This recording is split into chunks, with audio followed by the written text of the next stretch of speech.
Good evening and good morning, Melissa. Good day. We're not used to seeing you. Morning. I know. I was thinking, why don't I do this more often? Because it's 8 a.m. on a Friday morning and gives me the perfect excuse to work from home for the day. So Thank you for your time. That's all right. It's good to be here. So we had a cool chat with Melissa. I think it was either last week or the week before last, and we've known each other. I think we've met each other like 8 years ago or something now, and we ended up spending quite a lot of time together over the space of a year, and then we've just stayed in touch. And it's been really cool to kind of see the. I'm just going to mute you, Massive. Yeah, I think it's making a bit of feedback. My voice repeat. Just seeing how this understanding kind of wakes us up, and then we kind of get used to a new normal, and then it wakes us up again. And I think it's been great to just always check in and see what Melissa's saying. And then when she was speaking, I think it was a couple of weeks ago, we just thought it'd be so nice for her to share with the group what she's been seeing and some of the experiences, because I know that the way that you described it to us the other day was like, there's no way the Melissa I met all those years ago would have shown up in that situation as you did.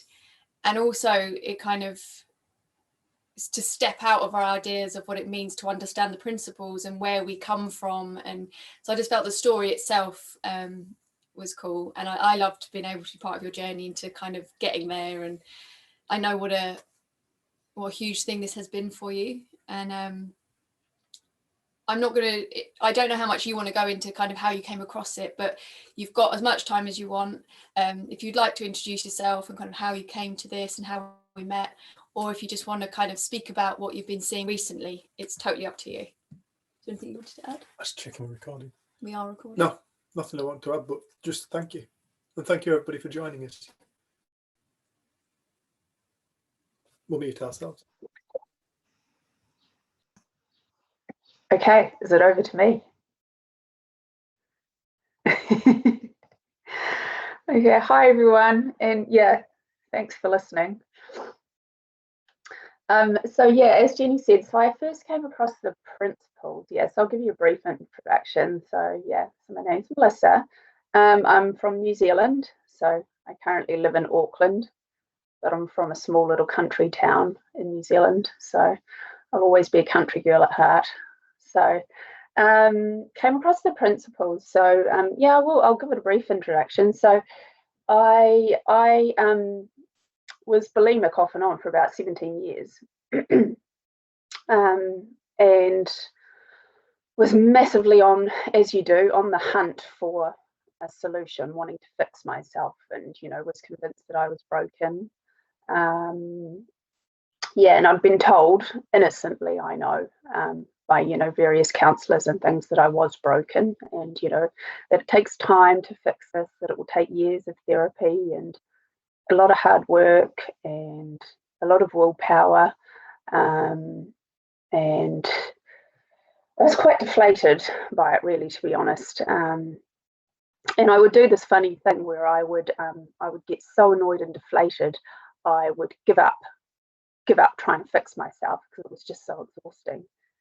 And I'd pop out of it and I wouldn't be bulimic anymore. It would just sort of disappear. And I just feel like a really normal person. And I kind of used to think in those moments, like, right now I'm not thinking about it, it's not happening, so where is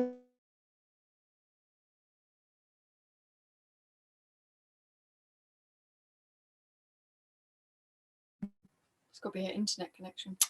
Damn. You're not plugged in, you do know that. Did I know that? Well, I think, yeah, no, we're fine for that. We're just lacking in a Kiwi. I'll see if she joins. Do you want to put your Kiwi voice on? You're very good at it, and pretend it. Just I can't do Kiwi, it's Australian. Is it Australian? Oh, hello, I'm back. I'm back. Sorry, was that me, was it? It was you. We're all still here. You just left the stage. I wonder if it does it again. Yeah. If it does it again, I'll keep my video off and see if that helps. So, all right. Yeah. It was going well. It was good. It just popped off. Yeah.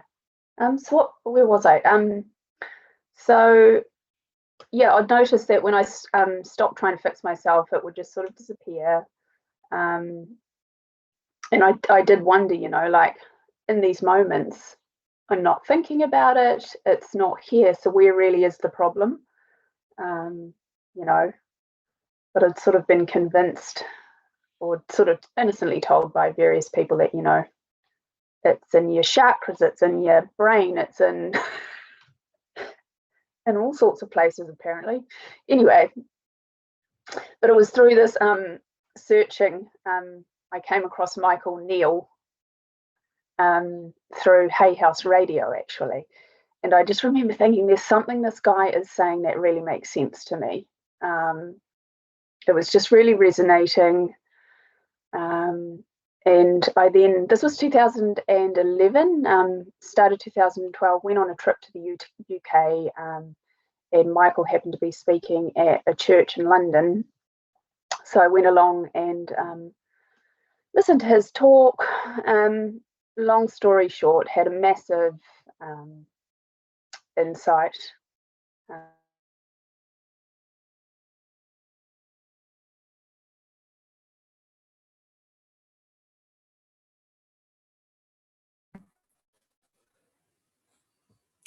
Didn't get to screenshot it when it froze. So usually we like to screenshot, when it freezes. I have a terrible freeze face. When the screen freezes, I have a terrible freeze face. My sister sends me them, and we didn't get to get Melissa just then. So that's a bit of a shame. Sorry, guys. Are you back? Can you hear me? Yeah, I'll keep the video off. I feel like a compare. Yeah, I've got full bars, so I don't know what's going on. Anyway. Yeah, so okay, anyway, had an insight, and that was it. It was kapoof. I just basically Michael sort of reiterated what I'd sort of instinctively felt my whole life and in my core, and that, life is a moment by moment experience created by our thinking. And so if I wasn't having thoughts leading to bulimic behavior, well, there was no problem. And just hearing that, and that I wasn't broken at core, that was it, and the rest is history, as they say. I just knew deep within my soul, really, that I wasn't going to have a problem with that again. Yeah, so that got me pretty damn curious about this understanding. It's fair to say. I was like, wow, I need to find out what this is all about. So yeah, I went and spent some time with the Pranskys, and I just always really loved listening to Jen's videos, and obviously she'd had quite a similar journey to me as well, not just with the eating disorder and image stuff, but being really shy. Yeah, I did a little talk at this group actually. It was about 3 years ago, Jen? Yeah. And I did it, but I left absolutely certain that I'd never be doing that again.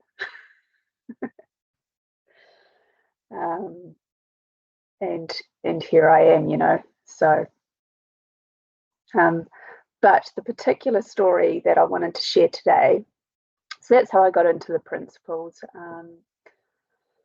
But what I wanted to talk about, I had a particular situation recently with a guy in my workplace who wasn't very nice to me. So I'm sort of going to talk about how I dealt with that, and how it relates to something that really confused me as a beginner to the principles. Was you would hear a lot, and I don't know if anyone else has heard this a lot, that there's nothing to do. There's nothing to do. You don't need to do anything. And you can sort of easily get the idea that it's quite passive, and that, well, crikey, if it's all just thought, why bother doing anything? But what I've seen, and it's just sort of naturally built into it all, that when you see this, it's wow, it's the furthest thing from passive. It's the furthest thing from it. Action happens, and the thing is, the action, what happens when you see this, it's so much more efficient and effective and loving.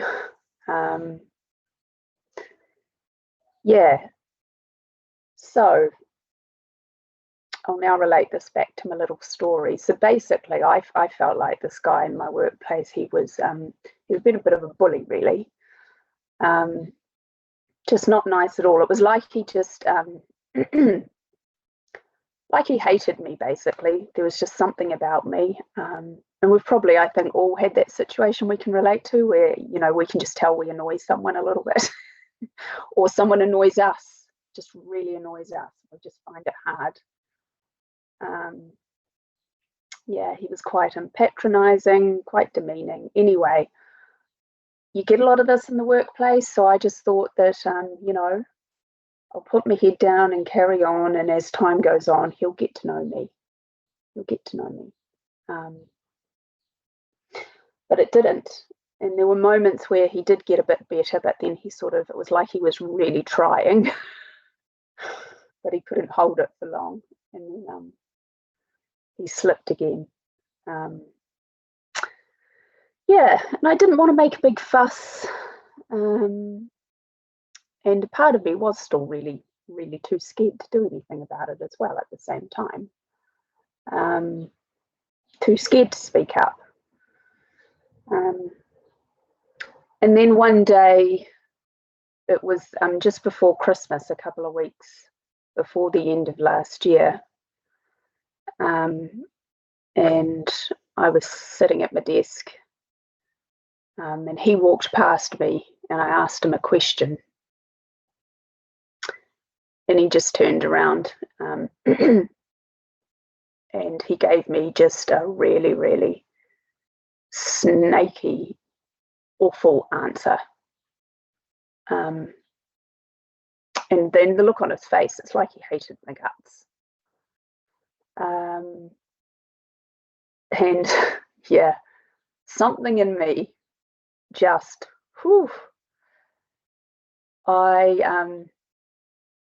something in my mind just clicked, and I decided, well, I didn't even decide, it was decided for me, that was it, that I just wouldn't let him speak to me like that anymore, and something needed to be done. And I didn't quite know what or how, so I quietly packed up my laptop, and my boss saw me and said, "Where are you going?" And I was like, "I just need to go to another meeting." Took myself off home, and wrote my boss an email explaining everything, and that, And at this stage, look, I was wild. I was so wild. And this is where as well my experience of anger, it was kind of good. It was very motivating. I was so angry, and I just knew I was going to do something. I was not ever going to be spoken to like that ever again. And there was very much a little bit of a culture inside my workplace where it's like they've all been stuck in a little bubble for a long time, and have gotten away with quite a bit of behaviour that you wouldn't really get away with in most workplaces these days.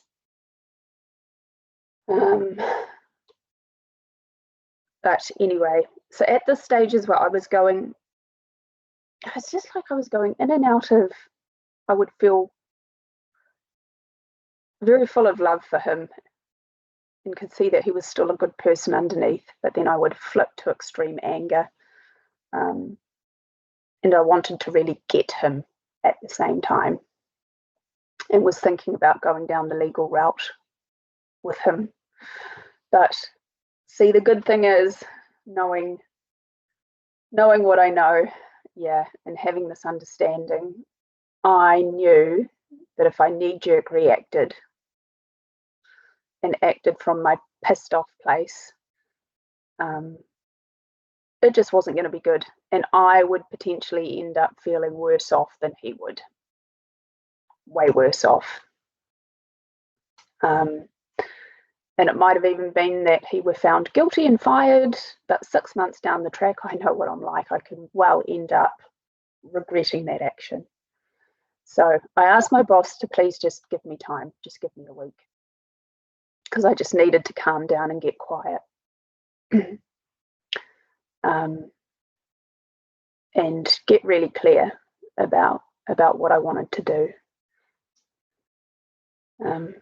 And as I suspected would happen, yeah, I didn't want to go down the legal route with him. I didn't want to get him.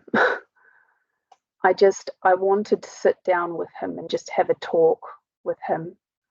And I guess just have him understand how his actions had upset me and hurt me. And just, I guess, hopefully be able to have a bit of a meeting of the minds, really. And see how we just hadn't brought out the best in each other.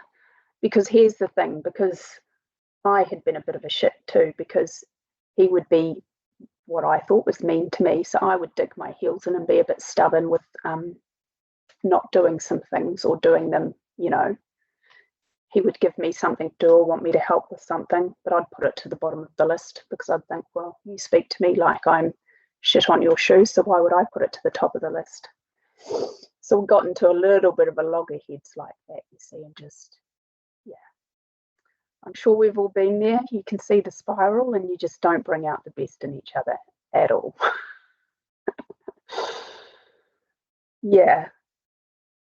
So I rang my boss and much to her relief said, you know, I don't want to take the legal route, but what I'd like to do is sit down with HR and have a mediated conversation, or not even a mediated conversation, but just have a neutral person there in the room who could referee if needed, even though I didn't think it would be needed, and just have him hear me out and hear his side of the story too. Yeah. And I mean, it possibly doesn't sound too significant, but like as Jenny was saying, God, even a year ago, I don't know if I could have done this. Actually offered to sit down in a room with someone like this. When I say someone like this, what I thought was like this, and have a conversation like this. So that was really huge for me, for starters. So anyway, my boss thought that was a great idea, and I could hear the relief in her. And so we sat down and had this conversation. And I had a little bit of nerves going into it, but it was really funny. I'd gotten really, really, really still, really clear. And even through the whole process, I felt, and I don't know really any other way to say this, like I could see my ego taking off and having its little yap, but just felt so aligned with mind at the same time, and just really, actually really full of love for him at the same time. And that's how I felt in the room on the day, was just, you know, because I know too much now about this understanding to get anyone for their behavior. I know too much. I know it's his thinking as well, you know. I know he's a person who at core is loving, and I had seen kindness in him as well. And I'd seen him talk about his kids. He's got 3 lovely children and a wife, and I didn't want to put them through a legal battle at Christmas.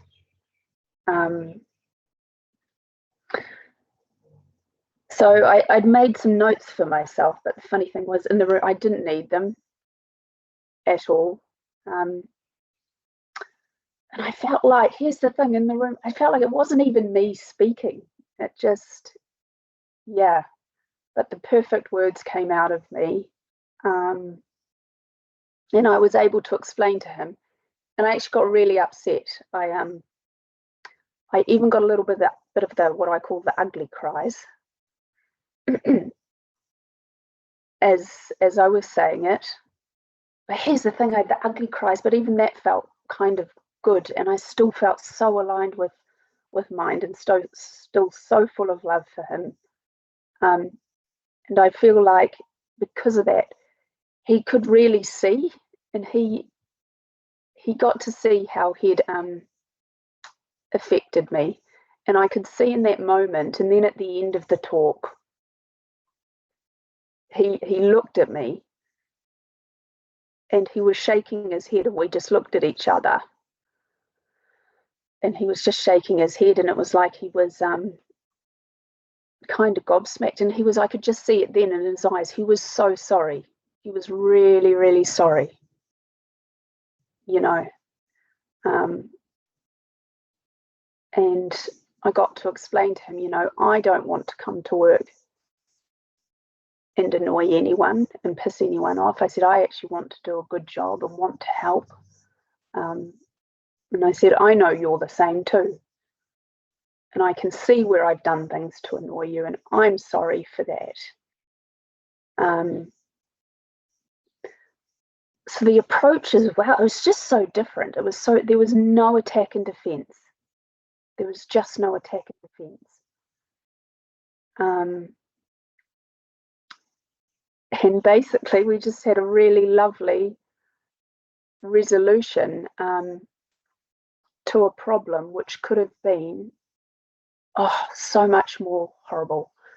And here is the thing, like, it's so efficient, this understanding. And I was saying to Jenny and Dave, I wish that corporates, you know, could know more about it, and all mediators could know about it. It would save corporates millions. Like right there in that moment, you know, it saved my company potentially about 50 grand in legal fees. Regardless of who would have won, whatever, you still, lawyers, they charge like wounded bulls. So just going through the process, yeah. Corporates would save millions if they could know this. It's so efficient, it's so effective, it's so, it is not passive. But it kind of is passive, but it's not passive.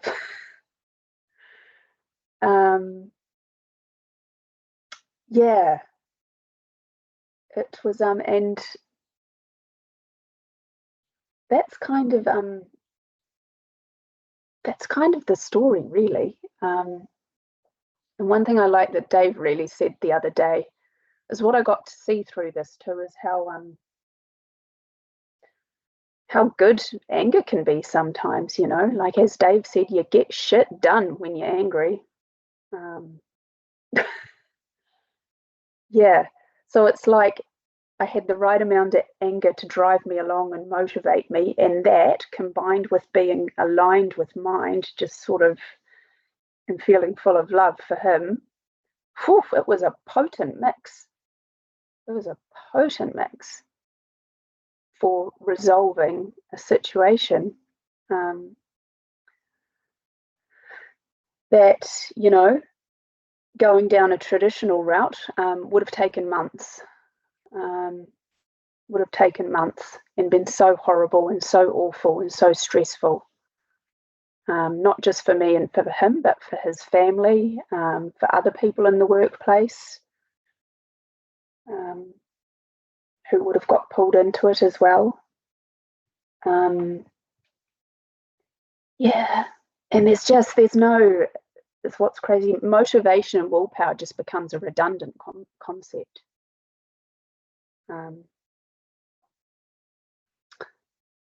There was no willpower. The understanding just took me along naturally on its journey every step of the way is sort of all I can really say.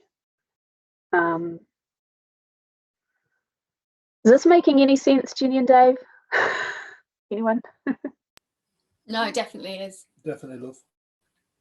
And I think knowing kind of who you have been in the past, when I heard you speak about it, it was almost like the courage and the worth in yourself, and not just needing to keep quiet to keep all the peace, but that you kind of, and the fact that you knew you needed a week to let it all settle, like you didn't just react, you went home and you became really responsive, and like you say, like it was aligned. And I think different conversations you and I have had, it's like almost we wouldn't have wanted to be a nuisance and would just put up with things. And I was so pleased to hear that you've seen through that, and to the point where you then got to show yourself that you could go into a meeting totally authentic and face someone that normally you'd probably not to have to face, and be honest about where you're coming from, and then also holding your hands up to when you'd not necessarily shown up as you could have. So it's just the honesty, but also I loved how it was, you know, it came from rage initially. You were so angry when you described that rage, but it moved you to action. But it wasn't like it, like I said earlier, it wasn't reaction. You waited and then you responded, and the outcome was very different than if you'd just come from that rage. So it's almost like you used it as a motivator, but not it's not your come from, if that makes sense. Yeah, that's a great way of describing it. Yeah, and you're so right. And there's been so many situations throughout my life where similar to this, where I've just sort of put up with it and just been too scared or shy to say anything or do anything. And at first, with this understanding, I sort of felt like, you know, if you can see that it's all thought, you know, well, you just don't worry. You don't need to say anything. You just need to see. Yeah, sort of turned it into a tactic, really. I just need to try and make myself see that it's all thought. If I just do that, yeah, it will go away, and it won't matter. That person can keep doing that to me and keep being like that. I just need to see it's all thought. And it's like, no. Yeah, sorry, you go. That's right. We hear that so much. We hear that so much. This is why I hate, personally, I hate in this conversation the sentence, "It's just your thinking." Yeah.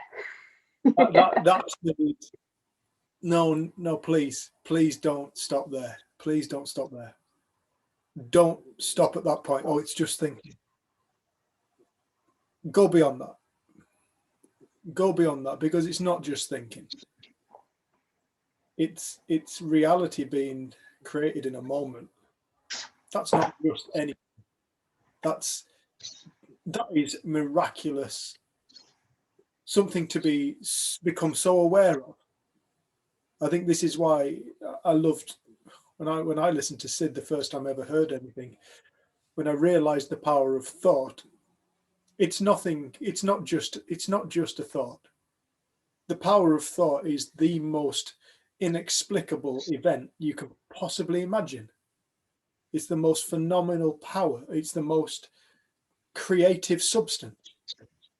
It's not just a thought. It's creation in action.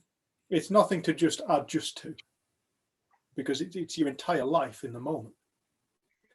And I don't know about you, my life is a pretty phenomenal thing. Life itself is a phenomenal thing. It's not just anything. It's all of it. I love what you're speaking about there, Melissa, because when we hear this a lot, you know, you become aware it's just thought. You become aware it's just thought. And it's almost like people then start to use the principles as a technique. The principles aren't a technique. You can't technique the principles. They're not a technique. They're not something to add to a psychologist or psychiatrist or doctor's repertoire of tools to bring out of a toolbox. They are the toolbox. From which all come out. I'm just going to mute you one second, Melissa. Getting some feedback. It's like they don't. You can't tie them alongside NLP or anything like that, or hypnosis, because the principles are fundamentally describing the nature of how reality is created. The other methodologies are, I say other methodologies, I mean psychiatric, psychological methodologies, are based on looking at the reality an individual is experiencing and trying to manipulate it. Whereas the principles are explaining to people how reality itself is created. Another place I don't like to stop at is thought creates feeling. Oh, the principles talk about thought creates feeling. Yeah, thought does create. Thought and feeling are one action. As you have heard you say, feeling is the visible face of thought. I really like the way you describe it. That feeling is the visible face of thought. Most of the time you're not aware of what you're thinking, but you live in the experience, the feeling state, reality of that. Sorry if you can hear Rusty. But again, don't stop there. Don't stop there. Keep going. You can never get to the end of the depth of the principles. You can wake up and you realize, as you kept on saying over and over again, Melissa, this is not passive. The principles are not passive. They are dynamic, creating phenomenal, magical, miraculous force. And everybody is it. Everybody is creating their own reality right now. We dream reality. We dream what we see. We dream what we create. Don't stop. It's just a thought. Don't stop at thought creates feeling. Keep going, keep going, keep going, keep going, keep going. And when you realize something else, don't stop there. Go deeper, go deeper, go deeper, because you'll wake up one day and you'll realize you cannot get a hold of it.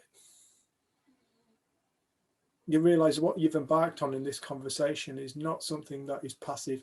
It is dynamic beyond anything we can possibly comprehend. And you are that. Mistaken in ourselves for, as Melissa was describing, as like a passive person, perhaps in the past. I think I'd sum it up by saying, if I'm being accurate there, Melissa.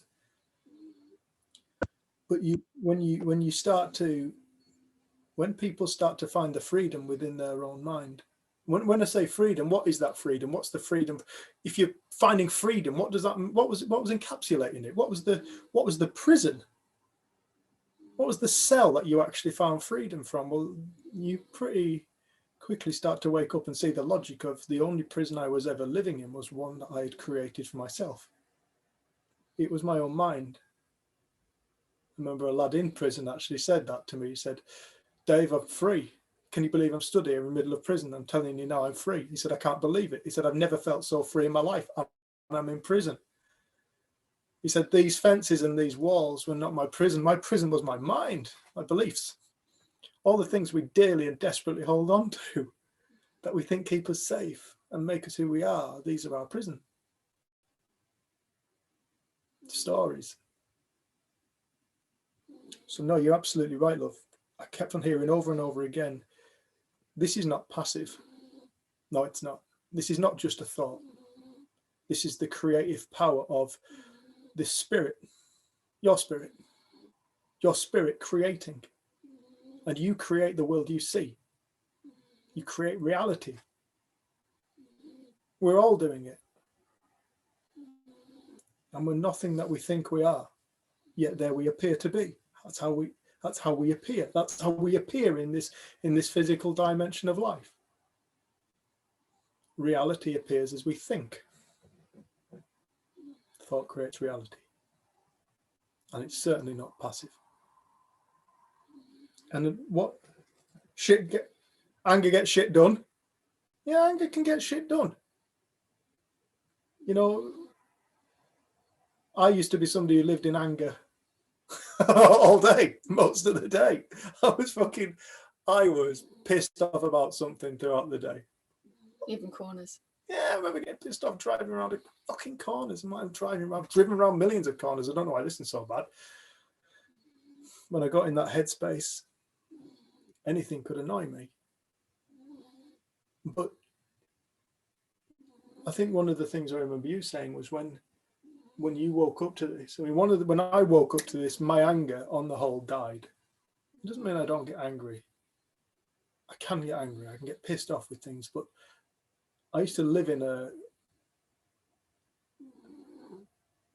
outrage. Outrage, I think, is a good term.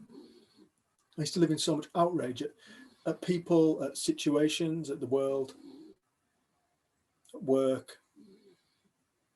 I spent so much of my life angry, violently angry as well. And so for me, waking up to this was one that I didn't need that. I don't need that violence and anger in my life anymore. But for you, when you woke up, it was like, oh, I can actually be angry now. You just that it's allowed. Like I'd made anger such a negative thing, and I didn't let myself feel it. I'd talk myself out of it. I'd rationalize it. I'd kind of internalize it, I guess. And then since coming across the principles, it's not really that I lose my temper, but I'm allowed to feel angry. I'm allowed to be annoyed at people. I'm allowed to be judgmental. Like, you're just allowed to feel.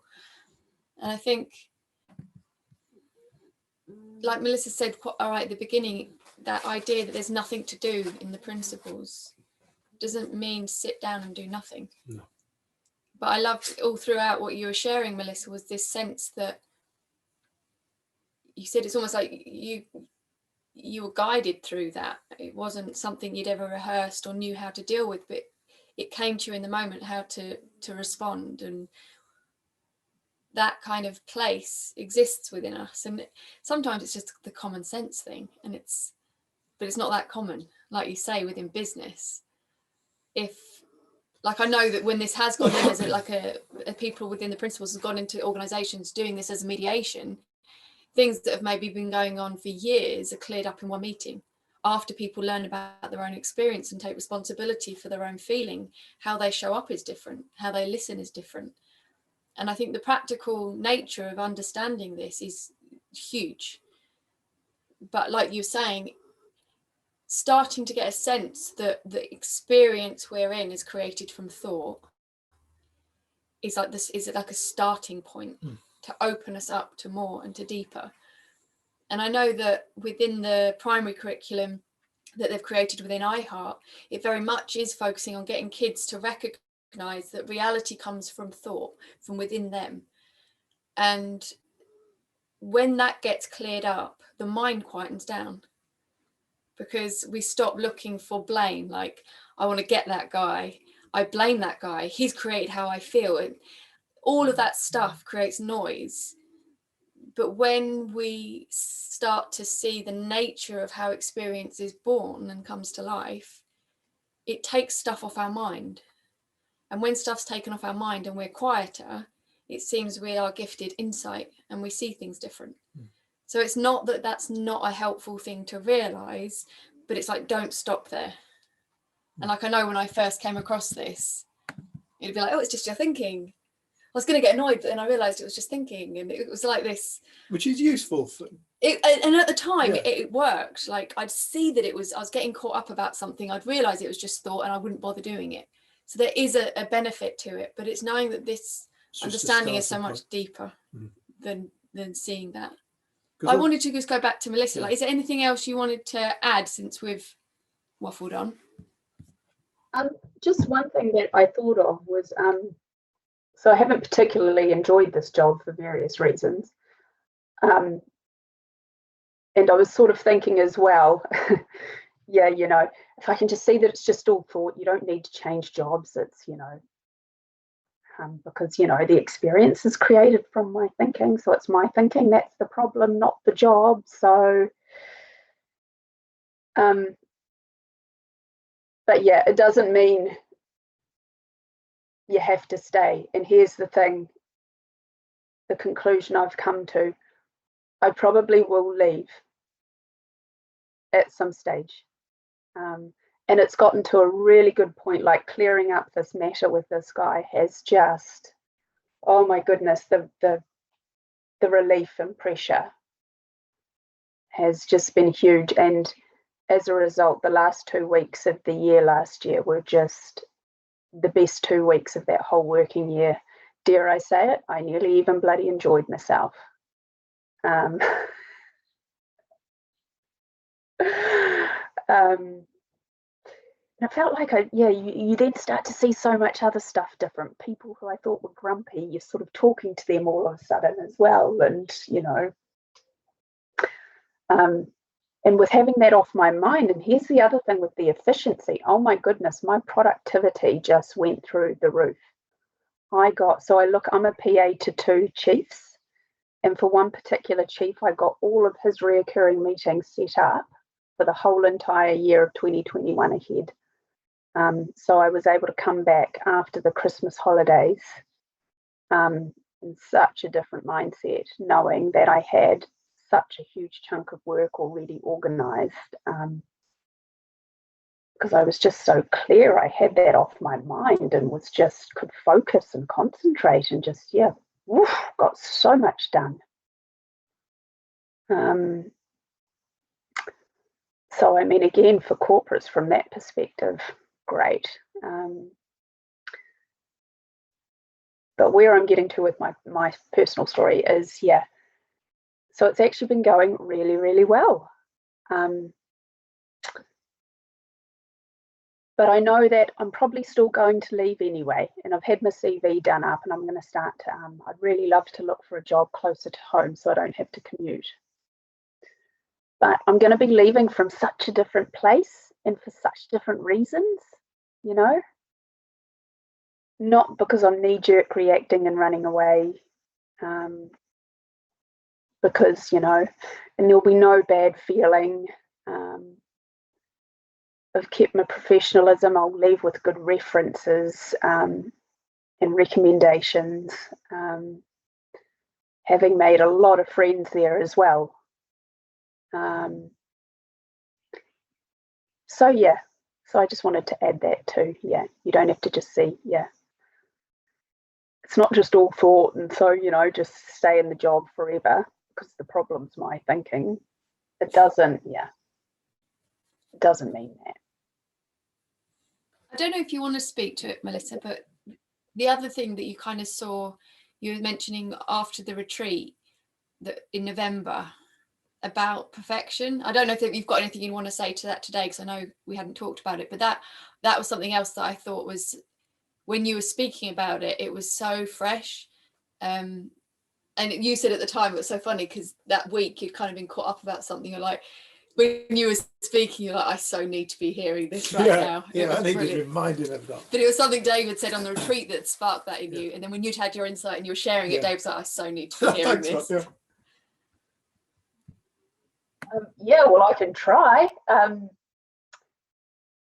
what Dave was saying on the retreat, he was talking about the whole, how we're all part of this one whole,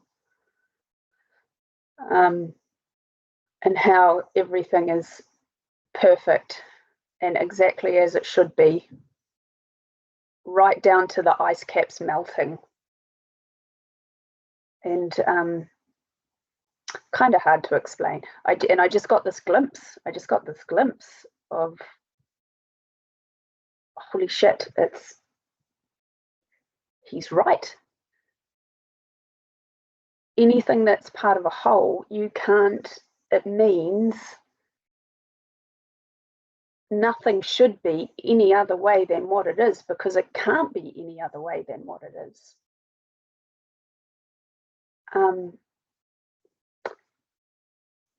And then if I relate this to myself personally as what I saw, this is a good one. I have spent the last 15, 20 years of my life just beating myself up incessantly. Potentially it was worse than the bulimia thing, really, but it's just something that people don't see. Feeling like I had wasted my potential and I'd wasted my life. I'd ruined it. I'd wasted it. Life was nothing but one big fat missed opportunity for me. I because I'd gotten straight A's at school, and teachers had always said, yep, you should go to medical school or law school because, you know, you're very bright. But I had a bit of a airy-fairy side, so I just went and did a degree in French, which is as good as bloody nothing. Anyway, and now I'm a PA, a personal assistant, and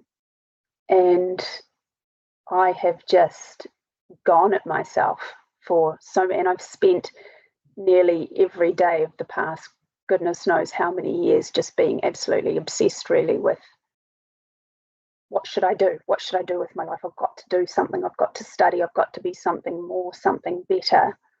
I've got to use my potential. I've just wasted my life. I've wasted my life. I've wasted my life. But what I saw with seeing this hole in how things can't be any other way, we go from one step to the next step with our thinking to the next step. There's just no other way that anything could have been. At that time, I was at where I was at, was what I saw.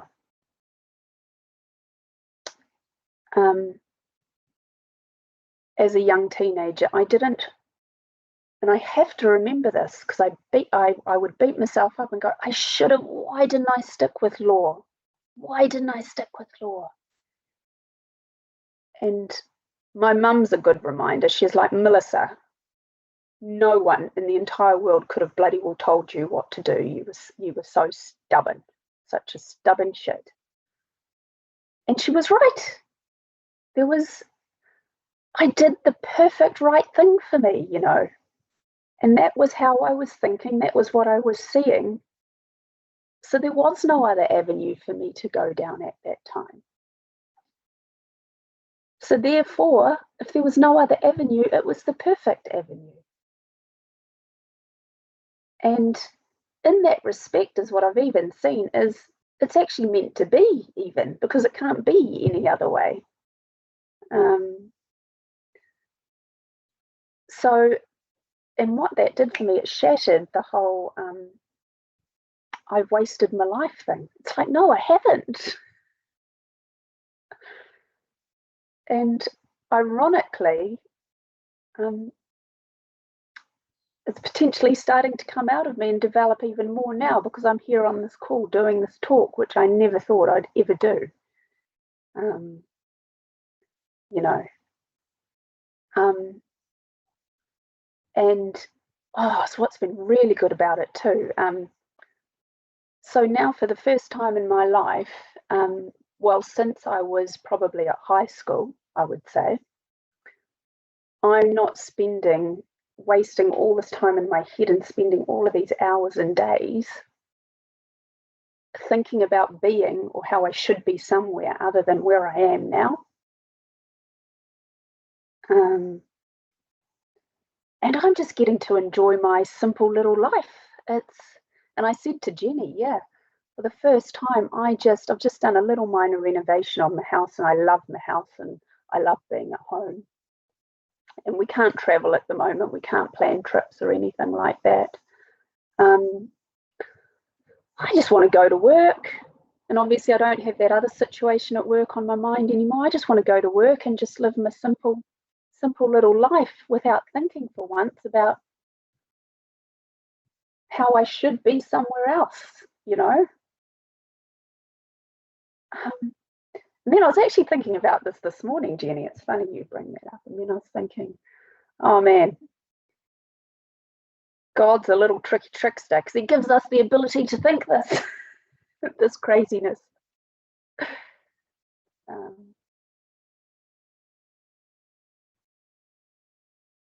Say that one more time, Melissa. You just went all crackly. Just the little bit before God's a trickster. Was it God's a trickster? That God's a little tricky trickster.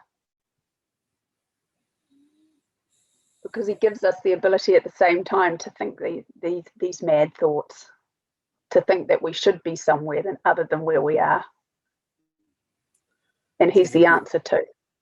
This is the beautiful thing. There is. I don't always see this. You know, I'm going to be perfectly straight with people. I do not always see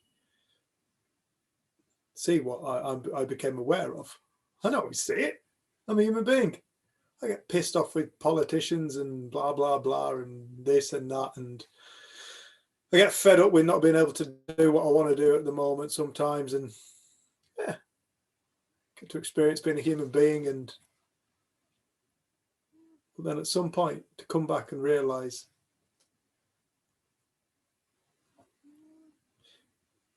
I am creating it. It's like there's a vast difference between my life before I realized I was the creator and afterwards. Before I realized that I was the creator, I would fight the world. I would try and change the world. I'd intimidate people. But to realize that the only thing I need to become aware of is that I am creating the experience I live out of, nobody else. And as you start to see it, as you start to, it's a really controversial thing to say that, yeah, the ice cap's melting's perfect. Friggin' hell. I hope nobody's Extinction Rebellion on this, but it can't be any other way. I think one of the things you used to say is, given thought that's occurred to mankind up until this point, the world is at this point, and it can't be any other way. Cannot be any other given way. how we've thought. It doesn't mean it cannot change, No, but in this moment, it can't be any other way. It just cannot be any other way. And so therefore, as Melissa so beautifully said, if it can't be any other way, it can't be anything other than what it is. And if it can't be anything other than what it is, it has to be perfect. But I also heard in what Melissa was saying is like, just on a personal level, when all that thinking fell away of it should have been different, I should be somewhere else, blah, blah, blah, blah, blah, blah, blah, noise. When that fell away, suddenly you're showing up in the world in a different way and doing things you didn't think you could do. And you see how, again, like it isn't a passive understanding. It's not that you understand this and then you just kind of float. You start to understand, you become aware of your own ego. And I think you moved in different directions, but you see what preoccupies our mind. You see the rubbish we live out of. And as that falls away, what shows up is generally more useful. That's it. It's like, I know my mind can get preoccupied with some absolute fucking trivial bullshit. I know it's trivial bullshit. At the time, I'm sat there knowing fine well, this is trivial bullshit.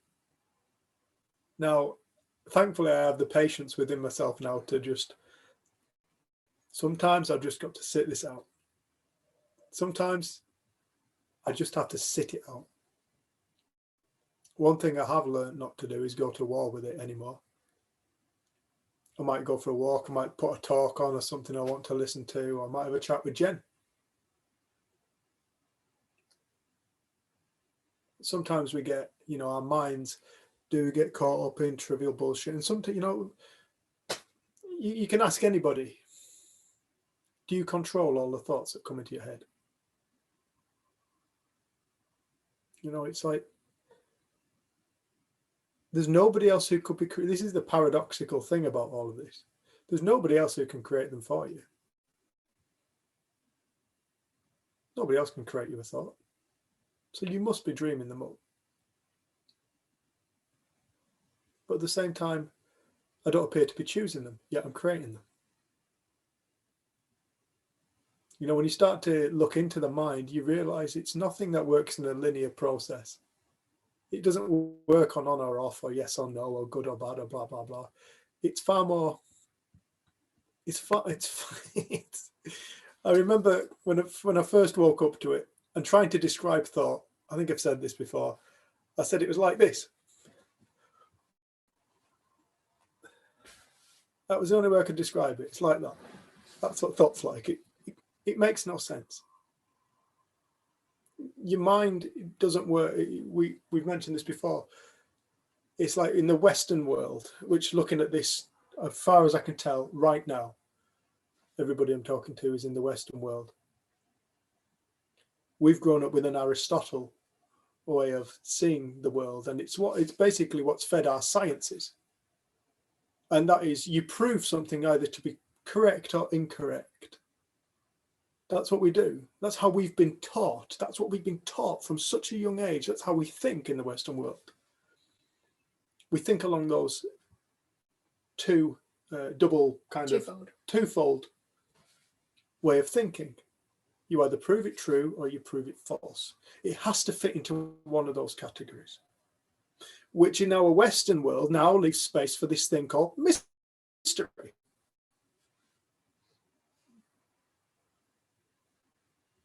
You've got the placebo effect. Oh, we'll fuck that off.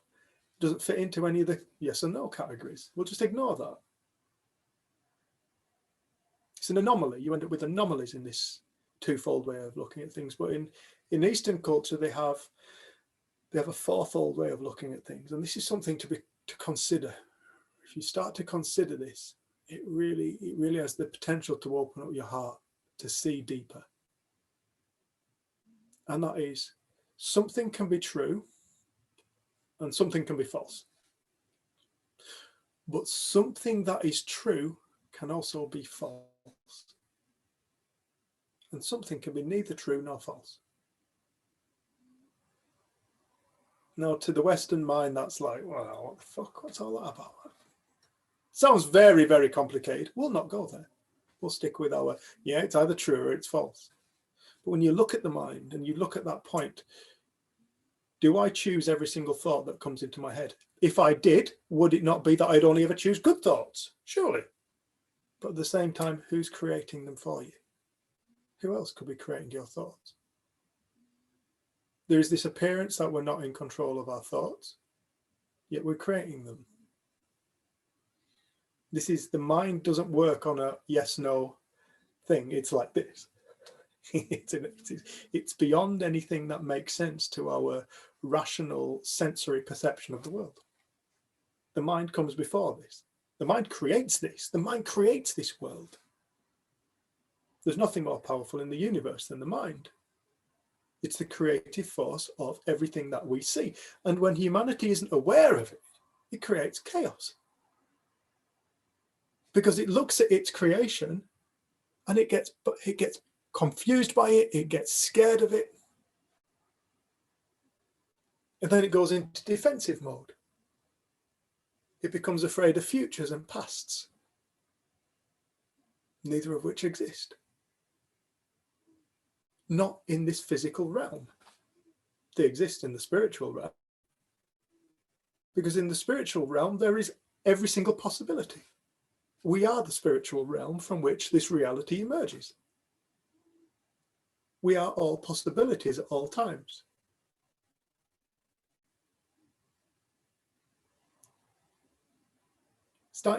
One other thing I heard in you just then, another thing I heard in you, Melissa,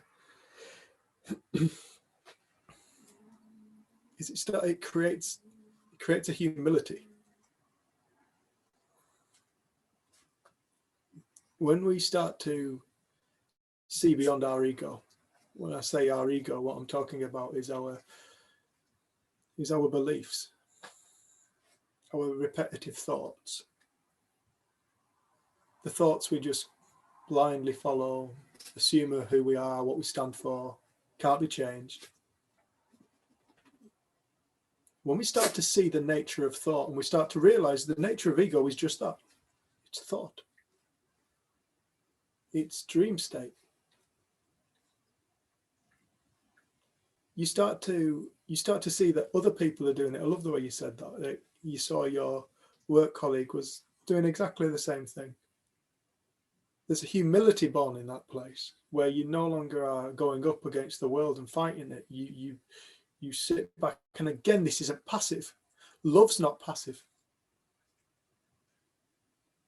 Yeah, there's a love born within people. When you see, if anybody does see beyond the ego, they will find the deepest love they can possibly imagine. And I know that people on this call have had it. I won't be surprised if every single person I'm looking at on this screen at some point has touched that space within themselves of just the most infinite, phenomenal love for whatever reason, perhaps you were a kid, tends to, a lot of my memories of it when I was a child. But it was only when I woke up to it in adulthood that I actually remembered it as a, oh yeah, I've been here before I was a child. But you see, that love's not passive. You want to talk about something that gets shit done, it's love. I think one of the things that we spoke about when we had a conversation a couple of weeks ago, Melissa, was you were pissed off, but you came from love when you spoke to your colleague. You were pissed off, but you came from love. Yes, you know, how can you have that? How can you have that contradiction? You're either pissed off, you're in love. No, the mind doesn't work like that. This is something that you can be assertive from love. You can be assertive from anger, and you can be assertive from love. And I think one of the things that really kind of I noticed in my life, and Mackie, and looking at you now, lad, it's something that I know you and I have really struggled with, is being a tough guy, like, and love being a weakness. Love's a weakness to many men. But to wake up and realize, no, love's the most powerful thing. If you come to somebody from love, you've got the power of God behind you. I don't mean that in a religious sense. I mean it from a sense of you have the power of the entirety of truth behind you when you come from love, and people recognize it. People recognize it whether they like it or not. That gets shit done. There was a fellow I used to work with, similar size to Paul. I'd say stand up, but nobody could see how big he is. He only looked that big. He was 6'4", 6'5", this lad I used to work with, 18 stone.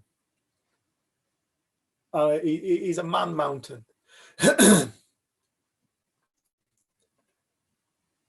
I used to say he's that size because just to house his heart. The biggest heart. If you were his mate, he had the biggest heart. He'd do anything for you. He'd go out of his way to help you. Beautiful soul. If he didn't like you, he'd bully you. And I watched him nearly put a lad through a wood chipper once. Like, he barged into him, his lad fell into the wood chipper. Thankfully, he didn't put his hand into the rollers. He was just livid, was this lad. This man I'm talking about. I remember one day I took him to that day I took him to a side and I said, if I see you do that again, I'm leaving your sight. And he burst into tears. God bless him. Looked down at me and burst into tears. And I remember just saying to him, after he got out of his car, and he was very aggressive to this person, really aggressive, big intimidating man. And I remember getting back in the van, and I said to him, why did you give away all your power? I said, he said, what do you mean? What do you mean? I said, you're a big, intimidating looking fella. When people see you, they expect to see an intimidating man, and you give them exactly what they expected. And I said to him, if you'd come from love, you'd have been twice as powerful as what you were just then. I said, if you come from love, mate, I said, you can move mountains. He said, no, I'm too old to move mountains nowadays. I'm too old to move mountains nowadays. I said, no, that's the point. You won't have to move the mountains. People will go out the way to move the mountains for you. People really respect love, but society doesn't. Society really doesn't. It's a bit of a sad thing, really. You know, how much money do our country spend on loving one another, compared to fear and fighting one another, and new weapons and new aeroplanes and new technologies to blow the shit out of each other or suppress one another? Our culture doesn't support, our society doesn't value love because it's afraid. Why is it afraid? Because it lives in misunderstanding. It's perfect. It cannot be any other way. This cannot be any other way. But we live in fear of one another. There is fear between cultures. There's fear between democracy and, if you want to call it that, and communism. There's fear between religions. There's fear between culture. There's fear between skin colour. Jenny didn't know there was a north-south divide till I pointed it out to her. Bloody is.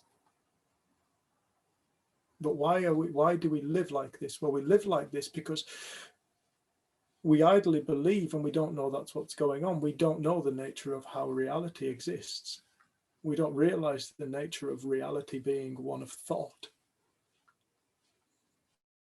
We think there is an objective reality to which everybody can see, when in actual fact the only reality we can see is the one that we are literally creating in the moment. And it's the only thing that can possibly, the only thing that exists for everybody right now is this, now, right now. That's it.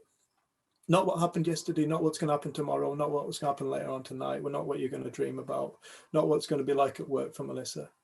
Or Emma, I know it must be same time for you, Em, in Australia. Earlier in Australia. Bit earlier in Australia. Yeah, bless you. Thanks for joining us, love. The only thing that truly exists is this moment now.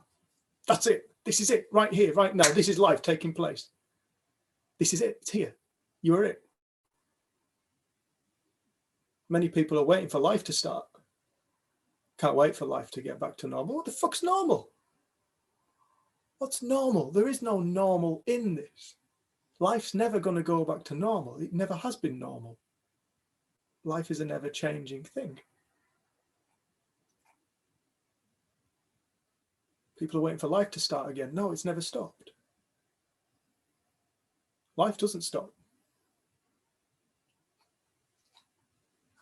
I had a great conversation with a friend who shares this also, but she kind of got caught up in her head a bit.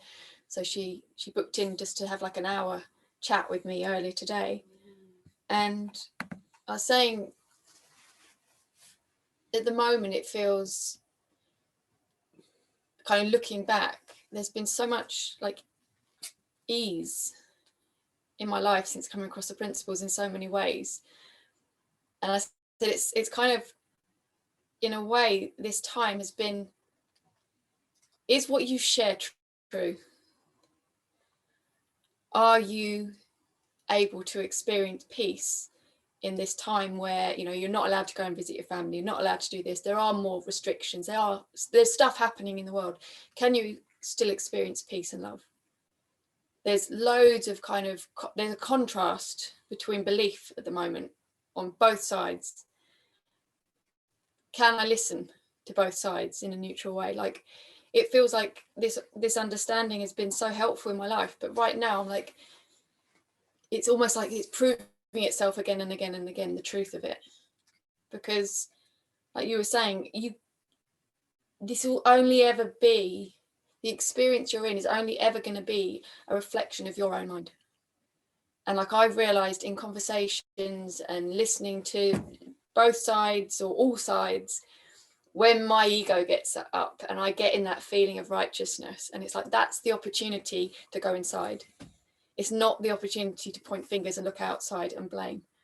And I think that's kind of what I heard again in Melissa's story. Like, it'd be so easy to blame that man fully for bullying, but it's like you took responsibility, but you then moved from that place and actually confronted and had conversation. And I think it's a time where you start to realize we are completely bombarded with information and other people's thoughts online, on newspapers, magazines. Like, there's just so much information. But like your sister said to me the other day, they'd been out in a supermarket and a song had been on and she'd been messing around dancing to it in the supermarket. Next morning, woke up, that song was in her head.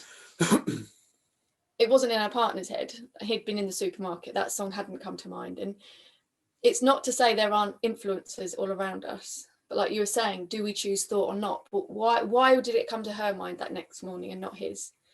Like, we've got to start seeing that there isn't that it is and it isn't with this. There is just a thought created reality. And we don't understand or have to know why we think what we think. We just have to know we're the thinker. And it puts us in the most powerful place. It gives us so many more options. And we have got feelings that such an incredible gauge to our own mind. When we know what they are. When we think it's the world or what's happening, then we're like a puppet on a string. And I think that's the thing I realized. Right now is all we have. This is the only moment. And right now I'm all right. Can I get freaked out about some of the things? Like some of the trips we had planned for 2020, like there's about 3 or 4 quite big trips we had planned. I don't even know if they're going to happen. I don't know if they'll happen in the next few years. I don't know if they'll ever happen. But it's been nice to see what I'm still all right. And I pinned so much on that project. Like we were going to do something out in Burundi. Yeah, the Congo. With people from the Congo, but in Burundi. And it was this big project. And it was like, oh my goodness, taking the principles to Africa. This was a dream of mine on the first course. And it all felt like everything was working out. And then suddenly, I don't know if that will ever happen. But am I still all right? And can I still see the perfection in life? And it's one of the books that we've read recently. It said, can you stare at evil long enough that you only see good? And it's been something that's come to my mind quite a lot over this time, because this idea of good and bad people and people standing up for us and people who are against us and all of that stuff. It felt like my personal call to action is like, can I still love people who are behaving in ways I totally disagree with? Can you see the innocence? Yeah, and it's been like, it's so easy when things are just kind of going along and it's all fine, but it's kind of been a confrontation of my own ego, of what I believe and what I think I know. And I think that's what the principles seem to give people, is this opportunity to learn and grow, because it's never going to be out there. And as soon as we're blaming or judging or pointing, like it's a wake up. That experience is a wake up for us within ourselves to see something. So there's growth and movement in all of that. Eternal growth and movement. You know, don't. This is another trick. People get stumbled up on this and they think, oh, when I see enough of this, I'm never going to experience that ever again. Don't do that to yourself. Don't do that. If there's one thing I know about life, it's a deeply humbling thing. You will never get to a point. I don't think you'll ever get to a point where we will only live in one state of being eternally, because that's not the nature of life. The nature of life is living and growth. There's never, if we're talking about infinite potential, how can there be an end? There cannot be an end. What is energy? Energy is infinite potential. What are we made of? We are made of infinite potential. What are we using to create reality? Infinite potential. Where is the beginning and where is the end of infinity? What does that mean for life? What does that mean for death?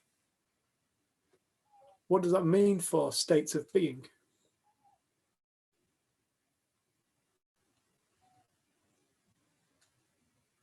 It's infinite. Should we have a quick break and then come back and take questions? I was going to say after, it'd be nice if anyone has questions for Melissa. Will you still be able to stay after the break? Yeah, cool. So if anyone had questions for us or for Melissa, we'll just have a 10-minute break. So come back at past in the UK. It's still past somewhere in the world, wherever you are. Unless it's Nepal. Unless it's Nepal. Nepal does it. It's about 5 hours and 45 minutes. Yeah. In front of us. Yeah. 5 hours and 45 minutes. Brilliant. Come back in 10 minutes. Yes, come back in 10 minutes. Right, see you in a bit. All right, welcome back. So does anyone have any questions or comments for either us or for Melissa about what we've been speaking about this evening?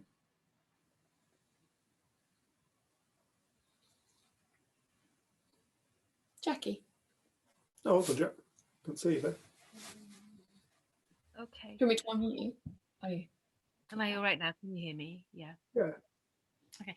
No, it's when Melissa was talking about everything being the right time and the right, the perfect moment always is. Absolutely. And it's funny, it's both a thing that happened a while ago, but also an insight I had a couple of weeks ago, like a real oh my goodness. And I just thought, and I was talking to a friend about it this morning, and she said, well, yeah, of course it is. I said, well, can any of us on this screen think of a single split moment in our lives when we didn't do the thing that made the most sense to do or say in that moment? Not half a second later when you thought, oh, damn it, I should have said something else. But in the moment, have any of us ever done or said or acted a thing that wasn't the thing that made the most sense to do? And it's just like, oh my gosh, it's self-evident that, and my friend was just like, well, yeah, of course, because that's what you do. You don't do the thing that doesn't make sense to do. You do the thing that in the moment makes sense to do. And when I realized that, and I got really quiet, and I'm just like, oh, damn it, that means if it's true for me, it must be true for every person in the world. Even, I hate to say it, even Trump. It must be true. And that, to spend a bit of time with, is like mind-blowing, because it means that they can't be any other way. Nobody else can be any other way than they are being at the moment. Just like we cannot be any other way, like you said, Melissa, than we're being in any given moment. And that is now my touchstone to come back to when somebody is really winding me up, because it's like, through their eyes and through that moment, they're thinking that they're bringing to that moment, and that moment is the thing. And you sort of can't argue with that. It doesn't stop you getting angry, like you say, absolutely. And that can have its own effects. I used to teach teenagers years ago, so this is the second part. I taught teenagers for years, and I always came at it from the point of view that any behavioural issues or whatever that was going on would always have a reason. There'd always be a reason. Of course there is, makes sense. Somehow I never quite extrapolated that was true for adults as well. That was true for all of us. And a few years ago, this is the story where we're in a position in our house where there's a big land issue, and that's major for us because another thing had happened years ago where my husband got really ill with something. So this time it was like, let's be calm, let's take it in our stride. And it was the parish council that had done a thing that we weren't aware of. So it was a mega thing, and I knew at some point we'd have to talk to them. And I wasn't relishing the thought, because I knew that they had thoughts about us, even though we were new to the place and people didn't know why things were happening. So one day, a man is standing looking over at our building site, and we built a little fire brazier to keep us warm in a tin can. And he's standing there going, you don't know what you're doing. You're not allowed to do things like that. I'm going to have a go at you. I'm going to get the fire brigade onto you and blah, blah, blah. You're not allowed to do this. I've had people complaining. And he was screaming and shouting at us over the wall, hands on hips. I mean, really screaming and shouting. And I can't remember what he screamed, but I screamed back, oh, yes, and how wonderful to live in a village with people like you in it. And he stormed off, and I saw him, rah! And I just thought, he can't talk to me like that. And I also thought, and I can't talk to him like that. And I put my boots on, stormed out of the house to Jeff's refrain, going like, Jack, no, Jack, no, Jack, no, Jack, no. Flew out of the house after this guy. Didn't know what I was going to say or anything, but I just knew that that was not the way to end something. It just didn't feel right, And I was furious with him in the moment. I was furious with him. And when I found him, he was talking to another guy who instantly fled when they saw me flying up, faced him face on, and just went, okay, that didn't do either of us any good. Can we just start again? And I'll listen to you, talk to me for 5 minutes, whatever it takes, and then I'll talk to you, but you've got to listen to me as well. Is that all right? And he went, yeah. And we did that. 20 minutes later, there was him going like, oh, we just need a few people to sit around a table, don't we? And I'm going, that would just be brilliant if everybody just sat down and we all talked about this. And then at the end of it, I shook his hand and I said, and so you are? And he went, I won't tell you his name, head of parish council. Just like, And since then, it's like we've been the closest allies. He's been trying to really help us get this thing sorted. Now, that would not have happened without my anger. Melissa, that would not have happened without my anger. Isn't it incredible? And yet it was the thing that led precisely to some sort of a solution, you know, and a way forward, and a realizing that there must be another angle to this. There must be another way of seeing this. And there was, but I just cracked up laughing when he said that, and he's looking at me like I'm mad. I'm sorry, I honestly didn't know. I didn't know. But it was just extraordinary, and the difference was amazing, and that came out of anger. So doing the thing that made sense to do in the moment. Well, it worked in that moment. It doesn't always work, but yeah, we're always just doing the thing that makes sense to do in the moment. I don't quite know what I'm saying with that, but it was what came to mind with Melissa, what you were saying, both the anger thing and the being where we are in the moment thing. What I hear in that is the anger didn't really get you anywhere other than to start again. Which is perfect. Which is perfect. It can't be anything. It can't be anything other because exactly, no. You know, I'm not being pro anger when I talk about it. I'm not pro anger. Again, it's not about either or. No. But what I do hear in your conversation is when you got quiet, stopped defending yourself, and met that man in that space of right, let's start again. You can have a conversation. Yeah. I was angry with me as much as I was angry at him. Yeah. For getting angry. I think that's the nice thing. It's like when you start to see the innocence in yourself, or perhaps you see the innocence in another person, you then see the innocence in yourself, or you see the innocence in the other person. And it opens up a new space. Well, yeah, it opens up a new space, and it allows for that communication to actually take place. It really is. It's like, yeah, I love that. That's lovely, that, Jack. No, thanks, Melissa.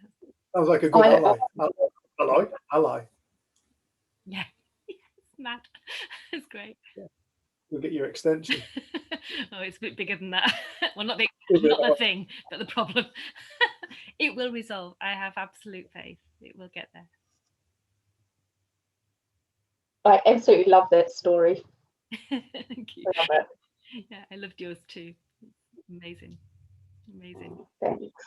Good stuff. There was a little something more I wanted to say, Jenny and Dave, with my story. Go on, Melissa. Because I don't just want to make it sound all perfect and like, oh, you know, it's now lovely and me and this guy just, you know, give each other high fives and hugs every day. It's not like that. And it's like there's an awkwardness kind of with us a little bit, but but you can feel the kindness between us, you know. Yeah. Oh.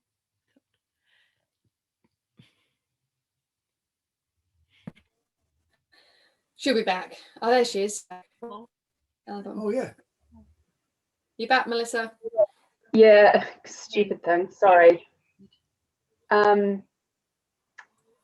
So yeah, to clarify, so I'm a PA for 2 teams. And so we decided at the end of last year, after we'd had this conversation with this man, that I would just stay sitting with my other team until I was comfortable. And then when I was ready, I'd come back over and sit with the other team, with this guy's team again. And I haven't done that yet. I just haven't quite felt ready this year. And I actually literally just thought yesterday, okay,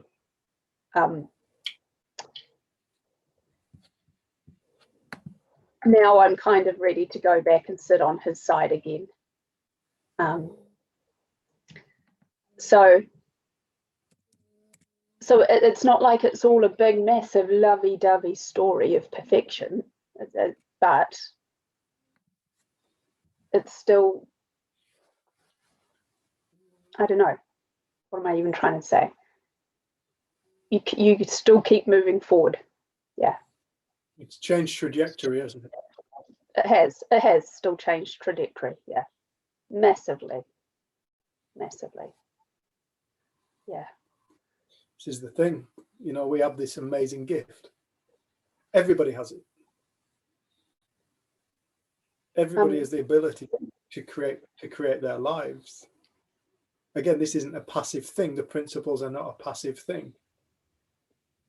It's like, oh, you're saying I've got free will, Dave? You're saying you haven't. It's like, do I have free will then, Dave? Have I got? Of course you've got free will.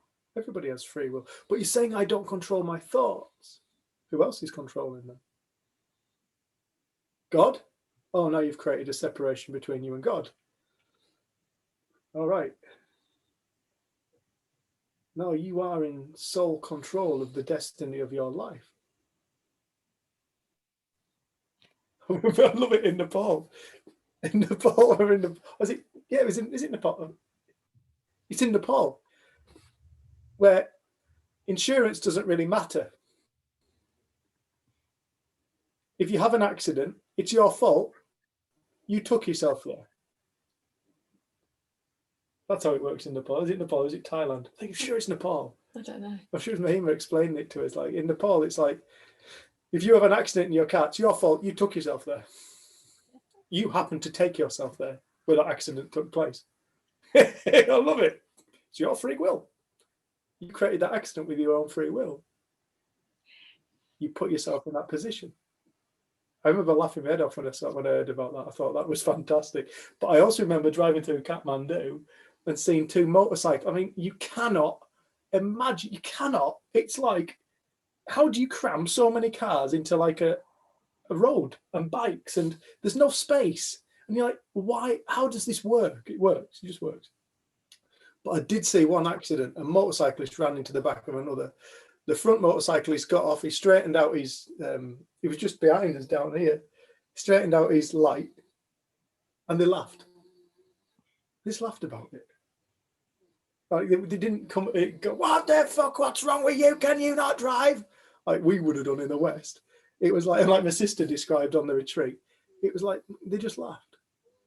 They didn't take it personally. They didn't attack. It was such a beautiful thing to bear witness to. That not everybody in the world lives the way that we do. Not everybody in the world sees the world the way that the Western eye sees it.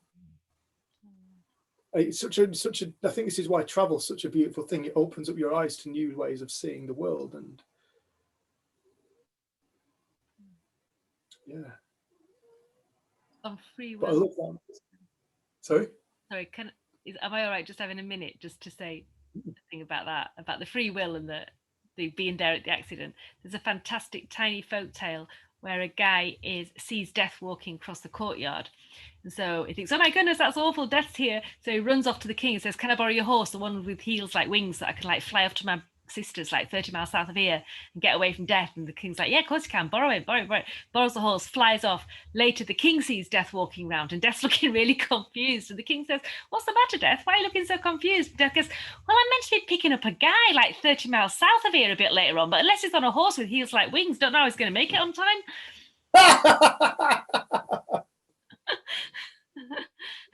I like it. The same thing. I love it. Fatalistic life. It'll be whatever it is. Well, I worked out, if somebody says, oh, if free will isn't a thing, then I might as well not do anything because it's all made up and it's all decided anyway, so there's no point doing anything. And then you go, right, so the thing that was decided was that you weren't going to do anything. So it still doesn't work. Or, hey, I'm going to do it anyway. So, hey, it was going to be work. So it sort of falls apart, doesn't it, when you poke it a bit. And so much of it is trying to fit it into that yes, no, on off. Yeah, exactly.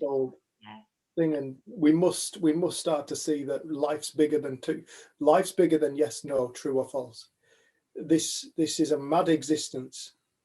This is a totally mad existence to our logical mind. Reality is I create reality, but what about?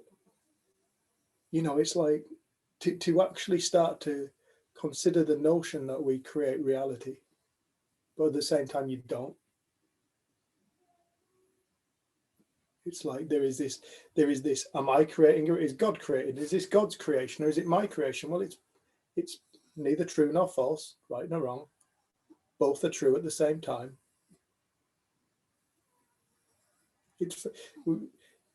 I think when it comes to this kind of conversation, it's like when you get an insight, it's so simple. I remember, Melissa, you've spoken about your insights in the past, and it's like you see the simplicity. You suddenly this complexity of this thing called life suddenly gets condensed down into a simplicity, and you're like, whoa! You see past the complexity to the simplicity of it. It's so simple. When we speak about it, it becomes complex.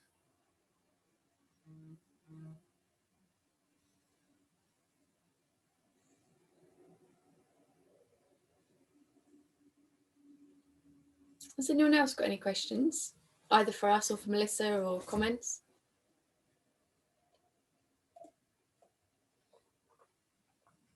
I've got another quick little comment.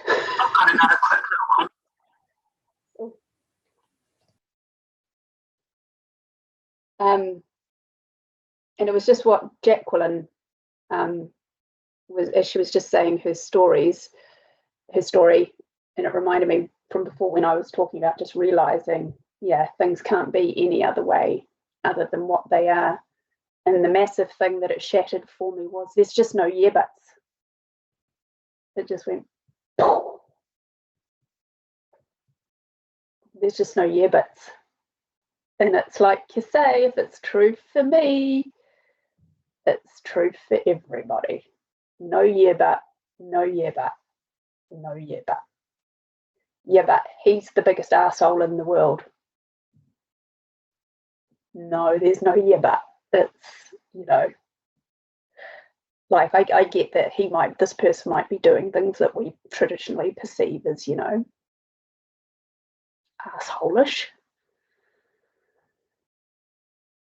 But I know too much now to know he's doing the best he can, like, you know, he's reacting to his thought in the moment. And I'm like, oh my God, now I'm really turning into an airy fairy hippie. It's like, that's perfect and beautiful too. It's really, it is. Yeah. And it's true, it just makes, like you say, it makes you into an airy fairy hippie because you find yourself saying everybody's doing the best you can, but you sort of really mean it. Everything's perfect. Everything's perfect. And I still know you have to be so careful. Like I have one of my dearest friends, her boyfriend has just broken up with her a couple of days ago. They were about to start an IVF journey to have a baby. She's 42, he's only 30, and he's decided it's too much. And so you can imagine the devastation for her. And so at the same time, I'd never ever in a million years just say to her, but it's just perfect, you know, it's perfect. Sorry, Melissa, what did you just say then? I missed that last sentence, and this is important to me Oh, for the reason. I just little thing you said, it went quiet. I guess I'm just saying, even though you see this, I would never go saying to her, you know, oh, it's perfect, you know, and yeah. So I wouldn't do that, you know. I'm just listening, not saying boo. Even though inside I can see that he's reacting to his thinking and he can't do anything else other than that either. Yeah. So that was all I wanted to say. Yeah, there's no yeah buts. There's no yeah buts. And that was a big one for me. Finally, I just always found myself constantly having a yeah but. Yeah, but she really is a bitch, I'm pretty sure. Pretty sure. Yeah, like I joked with Dave. Dave was having a rant about, I think, the Minister of Health in England or something. No, it wasn't. Not my part. It's like, yeah. Your mind can still go there and go, yeah, that's the one person outside the hole. Reminds me of Father Dougal. to anybody who's seen Father Ted. Yeah. Yeah. Or I'd go there too with money. Yeah, but. Yeah. I think it's nice when you see there aren't any exceptions. Like the reality you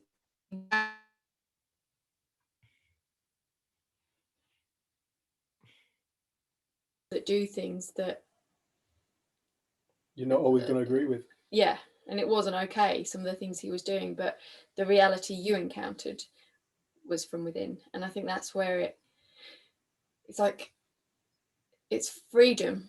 It's like taking responsibility, but it's freedom. Or they're not at the mercy of somebody else. And I think to hear when you sent me that message saying there are no more yeah buts, I was like, really? I love your yeah buts, because I love being challenged on this. Like, and I think that's one of the things I've realized. There's something that Sid uncovered that was watertight and constant and inarguable, because it wasn't of the world of form. It wasn't of the world of duality. It was something before. And anything that takes place afterwards, there's going to be opinions and ideas of right and wrong and good and bad, but there isn't a yeah but with the principles, or what the principles are pointing towards. That's constant, that's inarguable. But you can see how the challenge of yeah buts is it challenges the person you're saying it to. So I always used to love it when you had a yeah but. Well, is this still true then? Is this still true then? Even in this situation, oh, even with that person, even if they did that. But it's like, you see, people do what makes sense to them in the moment, given how they're thinking. And if we don't know anything about the nature of thought, we so often are just taken with it. And I feel like this sometimes just gives us that, like you saying, can I have a week, please, to your boss, Melissa? Please, may I have a week? I just need to settle. Like, it gives us a bit of space. And you always say it's like when you're driving behind, when you did your speed awareness course, and they said, why do you allow space between you and the car in front? Well, it buys you time. You can maneuver your vehicle more wisely. And I think that's the thing this seems to bring, is like you get to have a little bit more space sometimes, a bit of space between the reality that's been created and action.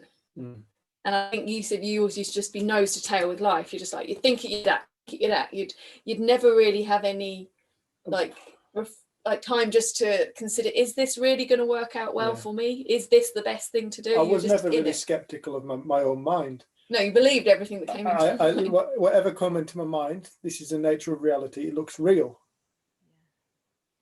It looks real. It's only when you start to break it apart and consider it. When I say break it apart, I mean like consider it. Is this real? Is the way that is my reality real? Because my reality, I say this every single week, my reality looks entirely real, wholeheartedly real, just as everybody else is on this screen. You wouldn't quite, why would you question reality? It's real. Until you start to see that we all see a different reality. We all see a different reality. There's no two people on earth who see the same reality. So where is reality taking place? Is it taking place externally? Therefore, we would all see the same reality, surely. Or is it taking place within ourselves? Are we creating it entirely from birth till death? It's a big thing. It sounds so simple. It is so simple. But it's such a massive thing when you wake up and you realize that reality is born of this. And the principles are just words. What the principles point to, mind, consciousness, or thought, whichever one you choose to work with at any given point, they are the spirit. They are spiritual. They are the essence of the universe. They are the formless essence that creates form. They are the inexplicable nature of creator. The thing before, the thing that created us, the thing that dreamt us out of itself, the thing that dreamt the universe into being out of itself. you can't get your head around it. Every single thing is an inexplicable event. This is why the wise people always said, you truly know nothing. Oh, I know all kinds of things. What's life? What is this thing that knows stuff? What's that? What is what you know made of? What's thought? I don't know. What is thought? Nobody knows what thought is. You can't know thought. What's consciousness? You can't describe consciousness. You can't know it. To know is an illusion. This is the Garden of Eden thing, where the original sin was committed. Original sin was the consumption of the fruit of the tree of knowledge, cast out of paradise, cast out of perfection. When Eve consumed the fruit of the tree of knowledge, or the other name for it, the tree of death, the original sin was committed. Knowledge was consumed, ego was created. Separation from God, separation from the whole, the illusion of separation from the whole. That's what that biblical thing is all about. It's trying to tell people the more knowledge you consume, the further you appear to be away from who you are, what reality is, what truth is. Your divine essence, your infinite creator.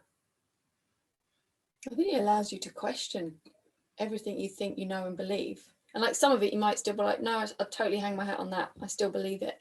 But you get to question. And like, I remember saying to you, I had such a story about how I was brought up and the fact that my sister bullied me, and coming across the principles was brilliant because I saw that she was just acting out of thought and blah, blah, blah, blah, blah. So I had this whole story. And then a few years ago, I was like, I had to be an active participant. And I heard that in what Melissa said. I had to be an active participant in the feeling of being bullied.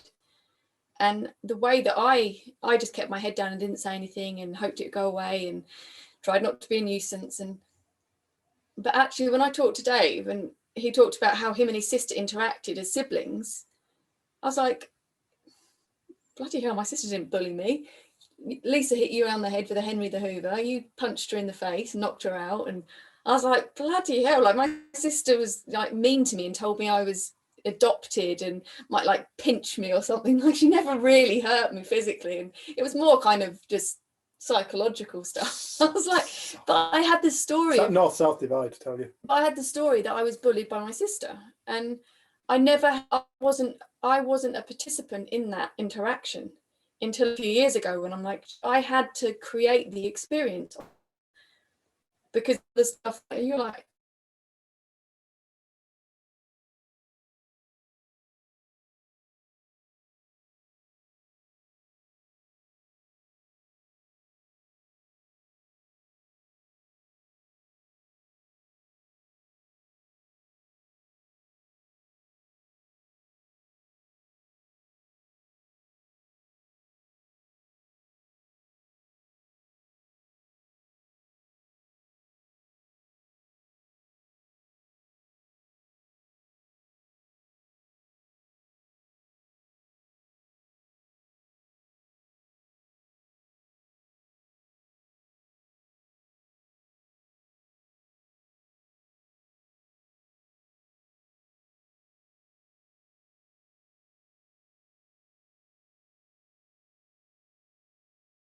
sorry, I don't know what happened there. Our internet cut out.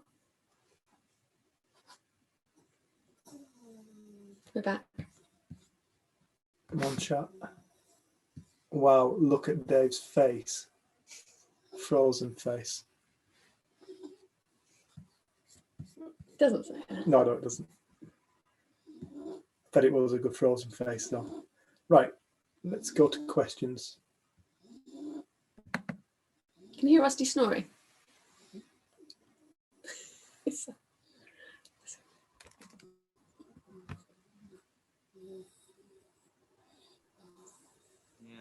Yeah, and it's Richard here. Can you just go back on your point on bullying? We missed it because you got cut off. Oh, okay. Yeah, no, I was just saying, like, it was only a few years ago I realised I had to be, the feeling of being bullied, I had to be an active participant in that interaction with my sister. You created the feeling. the feeling came from me, because when I've spoken then to other people, like as an adult, the kind of thing that happened between us, everyone's like, that's just normal sibling stuff. And it's not saying whether it's right or wrong, but it was like, I felt really bullied and victimized, where someone else was like, they didn't feel bullied and victimized. They just saw it as normal sibling stuff and thought their sibling was an idiot. And so it's almost like you start to see that everything that we hold to be true about life, like we can question, because that was a belief I'd held without even thinking about it. It was just true. It's just what happened. And it was just a weird moment when I'm like, wow, somebody else could have been in that same interaction with a sibling and not felt bullied. Where did the experience of bullied come from? So I don't know if it's making sense, but for me, it was just like, wow, it freed me from this story that I'd carried my whole life about my relationship with my sister. It made your past look different, didn't it? It totally made my past look different. Shows you what the past is. And I think that, again, was, like I often say, my mum had very strong ideas of right and wrong and morals and how you should come across. And I then kind of said, well, that's why I had the beliefs that I had, and that's why I was so well behaved, and that's why I was like I was. But then you look at my sister, she totally rebelled against all of that and was a completely different character. So same environment, but different experience. And you start to see that you are the center of your own universe. You are the center of your experience. And I never really I used to feel a victim of life. I was a victim of circumstance, a victim of people. And suddenly it was like, no, I'm the creator of my experience. That's not to say that some of the stuff she did like wasn't nice or whatever, but it was, I'm the creator of my experience. There's a responsibility there. But it isn't a heavy thing, because it means that anything's up for grabs. You can see anything differently. And like, I know when I spent time out in Lacona with Pransky and Associates, we did like a 3-month thing there. I did an intensive with Linda Pransky, and I didn't really know. We did the intensive. She went off for a couple of weeks, came back, and we had a meetup. And when I sat down with her, I didn't know what I was going to say, but I just burst out laughing. And she was like, okay, what's going on for you? And I said, it's like my past has been neutralized. Like, I saw the innocence in every single moment, and I saw the perfection in every single moment, and it all seemed, I couldn't stop laughing because it was a relief. But it's not to say I saw through everything, because it was only a few years ago, this thing to do with bullying. No, it's humbling. It really, no, it Humbling. totally is. You get lost. You get lost. But there's this part of you that knows you're lost. Can you find your way out sometimes? Well, you will find your way out. But it's like, it's a deeply humbling thing. You think you can't know it. You can't know it. You can become aware and aware and aware and aware and aware and aware. And you can go, oh, well, that's knowing. No, it's not that. It's just an awareness. It's nothing from the intellect. It's a shift in consciousness. When your consciousness shifts at a deep level, it's like your world will look different. And then you'll see what the world ultimately was. It's a state of consciousness. And this is why the wise people have always said in Buddhism and Hinduism, they say, stop trying to change the world. Sydney Banks said it, stop trying to change the world.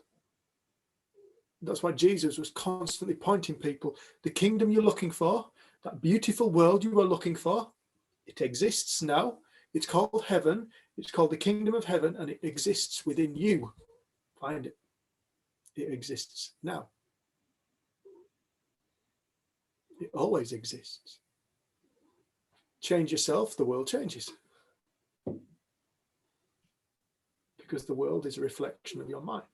The world appears as you think it does. Now, this goes into so many depths.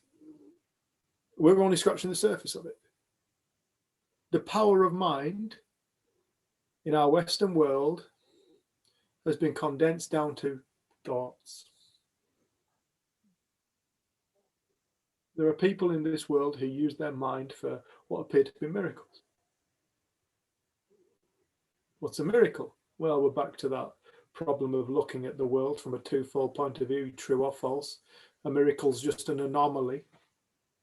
No, people have the power to use this gift of mind to do some what appear to be extraordinary things. Don't stop. If you think you know something, let it go. Be thankful for what you've seen. Be grateful for what you've seen. Whatever it is, whether you think it's shallow, whether you think it's deep, be grateful for it. Let it go. Because you can always see more. You can see deeper. You can become aware of different things. I'm not a person, this isn't the psychology to me, isn't the principles. It's an awakening to the nature of reality, the nature of what we are, not who, but what. Who's an illusion? What we are, what we are capable of. We just have to discover it. We discovered electricity, we didn't invent it. We discovered aerodynamics, and we discovered how to create flight. We discovered that some things float, and we made boats out of it. We discovered radio waves, that's how we're communicating now. We discover stuff, and then we figure out how to use it. We didn't invent any of this stuff. We're just at the brink, humanity is just at the brink of a massive wake up to the nature of mind. This conversation, because of this wonderful discovery of how to use radio waves and to connect computers together to create something that is effectively like an electronic brain, the internet, has meant that so many people all of a sudden have access to new ways of thinking. It's changing the world. And it seems to me like I see more and more people becoming interested in not so much religion, but they know that there's something deeper about life and they're exploring it. There is a shift in consciousness taking place. This is going to change the world. The world's changing. And the only thing that's changing is people's thoughts, people's awareness.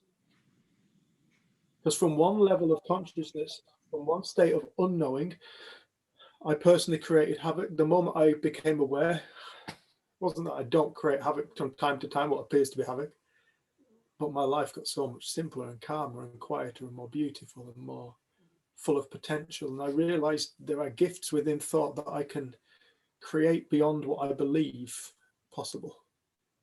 And I use it from time to time when I need to. Not something I really talk about too much, but it's something that we all have access to. We're more powerful than what we think. Your thought creates the world. The collective consciousness of humanity is the reason why the world is as it sits now. When a sufficient number of people wake up, there will be a drastic change takes place on this world, on this earth. That was what the second coming of Christ was described as, not a man turning up. But when a sufficient number of people wake up to Christ consciousness, what was Christ consciousness? Well, it was the creative force. I say was, it is the creative force. God isn't in the past, it's now. It's only ever now. When sufficient people wake up to the force that they are in this world, it will create a shift in consciousness that changes the world. Because we're all one. And it doesn't take an awful lot of people. Sydney Banks said if 100 people realised what he realised, the world would have spiritualised in a moment. 100 people, he reckoned, saw to the depth that he saw. Whatever that depth is, I don't know.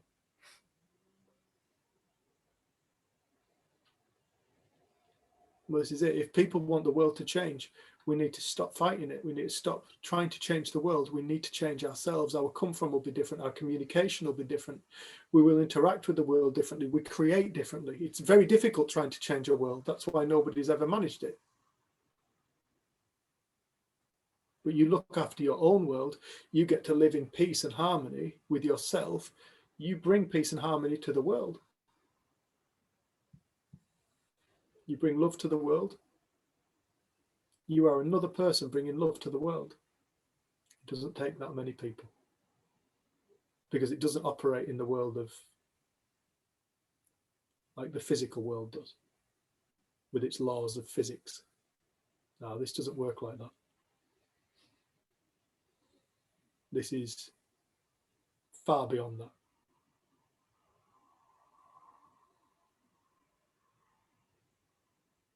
That's why I do what I do. That's why I share this conversation. It's not altruism. It's because I enjoy it. I love it. I'm privileged. I love my work. I get to do something I enjoy. I get to bring that to the world. And I get to enjoy my time. Just do what you love when you can.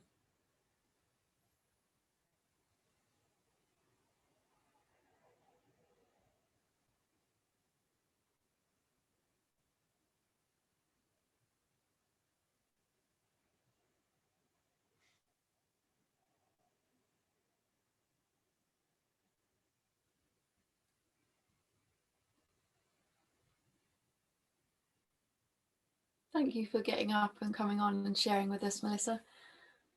Like, I know, like, after you shared our community group 3 years ago, you're like, I definitely don't want to do this for a living. I definitely don't want to do this. But I loved everything you shared tonight, even with your technical problems. Yeah, thank you. It's been so much fun. Thanks for listening. And yeah, what can I say? Yeah, just when you think you might know something, boof, it can change again. Isn't that a gift? Yeah. That's a gift. Quote of the night from Melissa. I wrote this down because I loved it. I probably will leave at some point. I love that. That's the most half-assed statement ever. I probably will leave at some point. It means nothing, but I like it.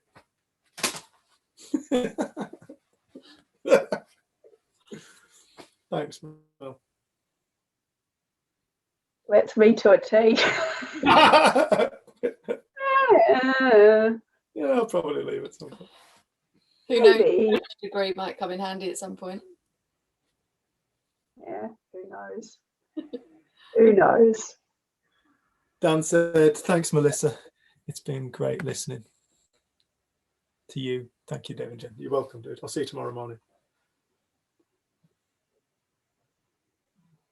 Any more I had better go. Go. Say it again. I was going to say, I better go now because I've got to actually do some work now. So In the job, yeah. thank you. Loads of love. Talk soon. Thanks, Melissa. Okay. Thanks, Melissa. You're welcome. Yeah. Dave, I'm just going to challenge you on one thing you said earlier. Please. And you said we don't spend any money on love. Did I say, no, did I? Don't think Yeah, I he did. said something like that. He said we spend it all on war and. Oh, my apologies. Yeah, go on. Yeah. Right. What is the NHS? No, you're absolutely right. You're absolutely. Yeah. What is every teacher in the world? I hope so. I hope that they are. I hope that I mean, nothing's perfect. The NHS isn't perfect and the teaching profession isn't perfect, but the whole stimulus for that is love. You're absolutely right. I think you need that pointed out sometimes. Yeah, I saw an aeroplane today and I was just like, wow, look at that. Isn't it amazing how much money we spend on destroying one another? Yeah, no, you're absolutely right. You're absolutely right. So it's not all war. No, thank you. Well, thank I think you. when you were saying that, like what came to my mind was that I've seen so many acts of kindness recently and like throughout everything that's gone on over the last year and a half, like the amount of people, even just on Facebook, reaching out to others, doing people shopping, like it seems like, and we heard in that talk earlier, there is so much more good than we realise. There is. And There really is. like, I always remember seeing someone fall over in the street and the amount of people that went to help, complete strangers went to help that person. And actually there is so much love and kindness around than we realise. And I think it's very easy with the media and different things to get caught in that the world's going to shit. But actually, like you say, there definitely is a lot of love and kindness there certainly is in the world. The huge volume of charitable work that's taken place in the last year is just amazing. beautiful. You know, and our ability, the population of this country, their ability to give seems to be bottomless sometimes. Yeah. And you see, it's like whenever an earthquake happens, you see people pulling people out of the rubble, people they don't know, they go and risk their lives to help the next person. That's human nature. That is the true love of human nature. No, you're absolutely right, Richard. Thank you for bringing that up. Beautiful, man.